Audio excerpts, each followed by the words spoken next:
Welcome to the Car Guys, and this week my thoughts on the brand new Ferrari SF90 Spider. Now I know that this has the danger of becoming a rant, but I'm going to try and balance both sides and look at it objectively. But I have to admit, I'm seething.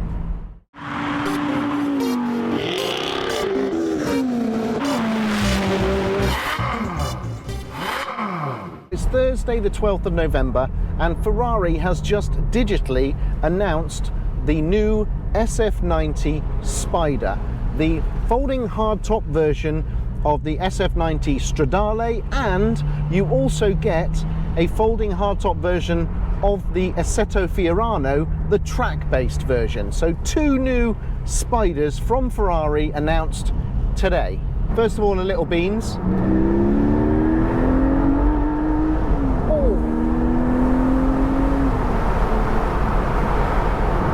There you go.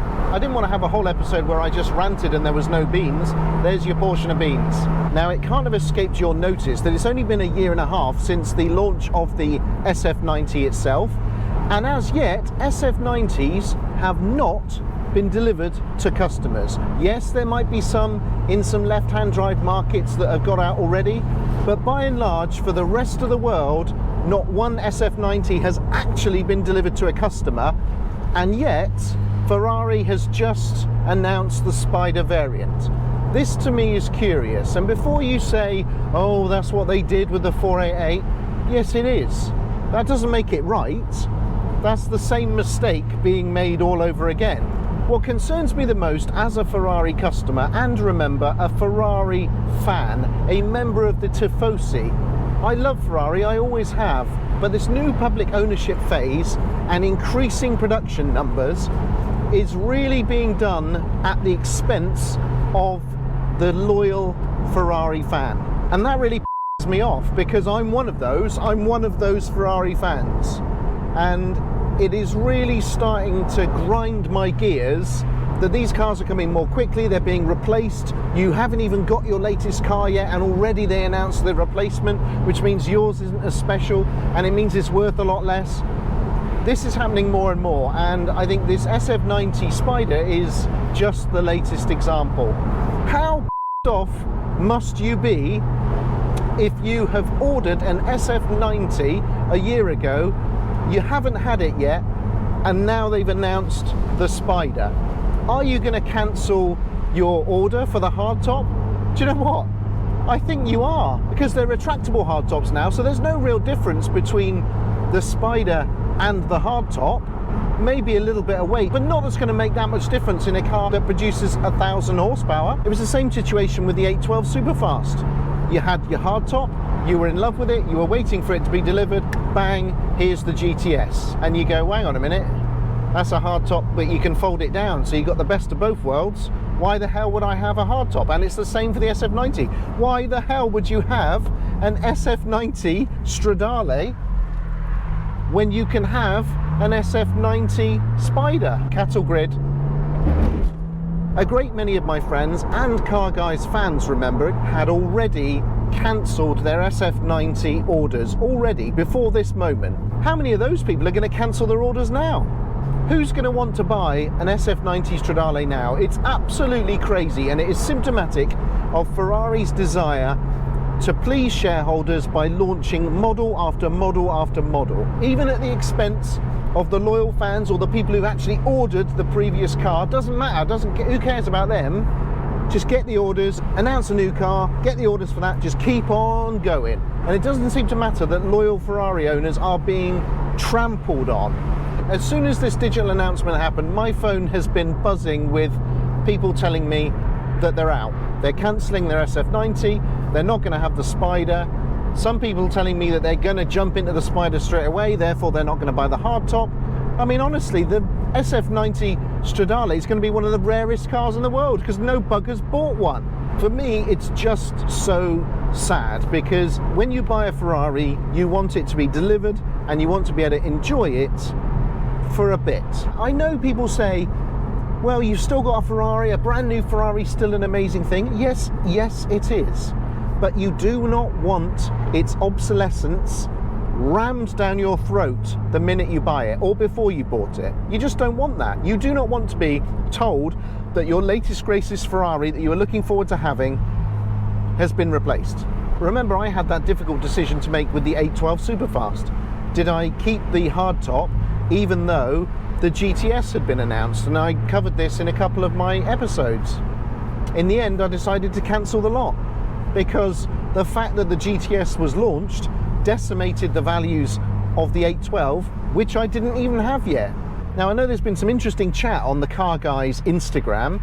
Someone made the pretty valid point, why don't they just launch the Spider and the hardtop at the same time? Yeah, good point. The technology was there. When I was actually at the launch of the SF90, it was so clear that it was also going to be a Spider. There was even a gap in the roof. I mean, I actually thought we were looking at the Spider at the time. So yes, that would have been a much better strategy. Let's launch the hardtop and the Spider, let people make their choice. Everyone knows where they are. Yeah, to me that sounds like a good move. So well done you. I'll probably put your name at the bottom of the screen. People are going to say, well, it's just, you know, market, supply and demand. That's what happens with a public company. Yeah, I'm sure it does. But that does not make it any less heartbreaking to see it happen to my beloved Ferrari. I am pretty sure that if you were running Ferrari, you could work out a way to appease the city and also keep your loyal fan base happy.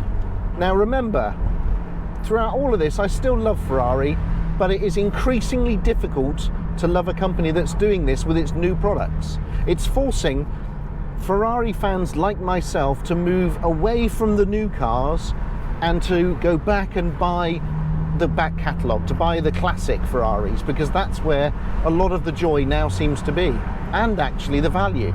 I didn't really want this to be a full-on Ferrari bashing episode, really. I just wanted my thoughts. You know, the car itself, obviously, the SF90 and now the Spider is a stunning car. There's no doubt about it. It's got the very latest F1 tech. It's got 1,000 horsepower. It's got all the gizmos you could ever want. It looks pretty mean. It should be the car that I want more than anything in the world.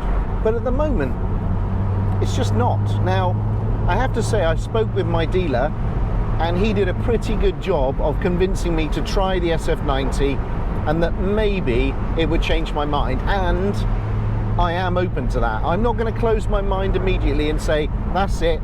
No way am I ever going to drive an SF90. I'm not interested. I am interested in driving that car, and hopefully, even though I do make critical videos of Ferrari, maybe at some point in the future I'll be able to drive that car, but we'll see. I'm pretty sure it's a stunning car to drive, but if I had one on order right now, I think I would be spectacularly annoyed by this Spider suddenly appearing for no real reason. It's not really going to make any difference to Ferrari other than annoy people that have already got the car in order or annoy other people that have got modern Ferraris, because once again something else has come out. There's yet another model. How annoyed must you be if you had just got your long-awaited Portofino and then that day Ferrari announced the Portofino M. It's got all the tech from the new Roma, totally blitzes the Portofino out of the water, no doubt destroy the values of that base car. Ferrari just casually announce it, wipe out all any goodwill that they would have got from people buying Portofinos. It's absolutely crazy. I didn't really want this to turn into an enormous rant.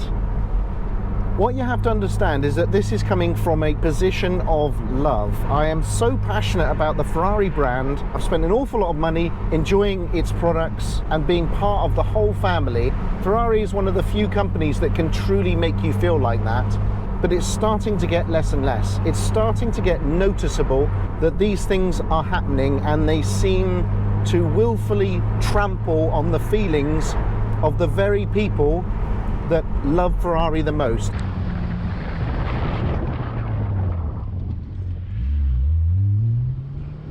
As of this moment, I do not have a new Ferrari on order, and that's the first time in 20 years that I've been able to say that. People will say no, they're allowed to keep producing and developing and driving, but the more you do that, the more you hurt the customer base the more you have to rely on new owners to come in and support the whole company. And that's going to be difficult because new customers are fickle and new customers will not keep with the brand if something shiny turns up from another manufacturer. Ferrari loyal fans will stick with Ferrari. We're known for it. It's what we do, for better or for worse. So all I would say is, Ferrari, please consider what you are doing.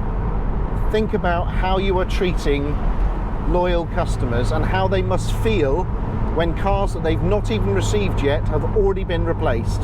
So either deliver the cars far more quickly or slow down the pace of development and be more sensitive to your fan base. There you go. The end. I hope you found this useful. I hope it wasn't too ranty, and hopefully I'm not going to get kicked off Ferrari's Christmas card list for this, but maybe I will. Let me know your comments. I'd love to know what you think about this whole issue.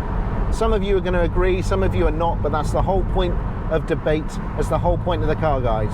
Thanks for watching this episode about the launch of the new Ferrari SF90 Spider and my thoughts on that. If you like what we're doing on the Car Guys, please subscribe, leave comments, we read them all, and there'll be another Car Guys episode along next week.